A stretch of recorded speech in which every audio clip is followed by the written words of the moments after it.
Čaute, ja som Molky a vítam vás pri 7. dieli How to with BMX Shop a dnes sa dozvieme niečo bližšie o 360, ktorú nám vysvetlí jeden z team riderov, Andreas Fiore. Čau. Nazdar. Tak povedz nám niečo bližšie o tomto triku.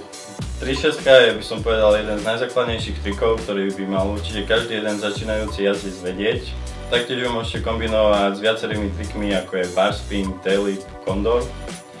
Určite by tento trik nemal chýbať v trickliste každého ridera. Môžete to využiť na streete, v parku, v drifte, kde len chcete.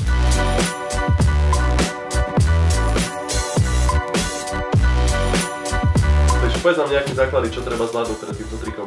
Základom je určite vedieť 180, bez toho sa ďalej nepohnete.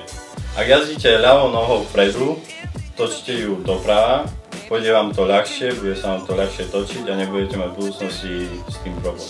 Na začiatku je najlepšie sa to učiť z nejakého bangu alebo radiusu na plošinku. Je dobre si nadísť, čiže ak točíte doprava, nadídete si kúsok doľava, pridak vám to v rotácii a nebude to také ťažké pre vás.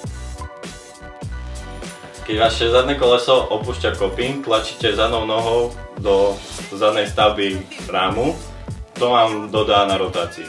Počas celej rotácie sa musíte pozerať v smere vašej rotácie, to vám dopomôže, aby ste to úspešne zvládli.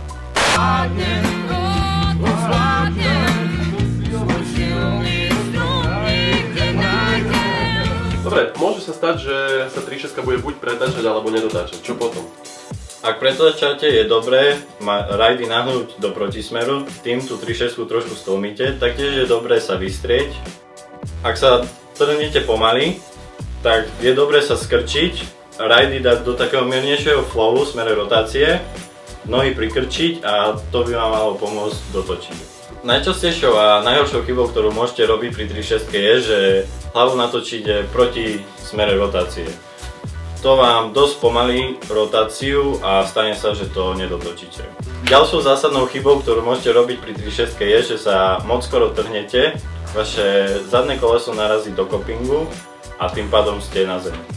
Viem, že veľa ľudí, ktorí sa učia 360 na plošinku a potom to skúšajú do dopadu, tak majú ten problém, že to dopadávajú moc na zadné koleso. Čo majú vtedy robiť? Dobre je, ak presuniete svoje ťažisko viac dopredu, vystriete ruky a zadnou nohou ťaháte zadnú stavbu si viac pod zadok, týmto stabilizujete bicykel a dopadáte na dve kolesa.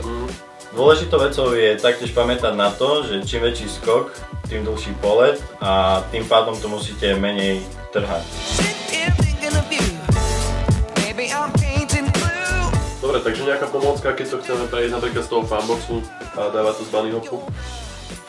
Môžete to taktiež vyskúšať aj z malého bangu, je to dosť podobné z bunny hopu. Je to o čosi ľahšie, nemusíte sa tak ťahať do bunny hopu. Veľmi dôležitá vec je pri 360 z bunny hopu myslieť na to, že musíte oveľa viac tlačiť zadnú stavbu k zadku. Tým pádom, ak máte dostatočnú výšku a dostatočnú rotáciu, mali by ste to odísť. Takže to by bolo na dnes všetko. Díky Andy, že si došiel. A my sa vidíme bez tohto zapredanca pri ďalšej epizóde How to with BMX Shop. Sledujte nás naďalej. Čauko.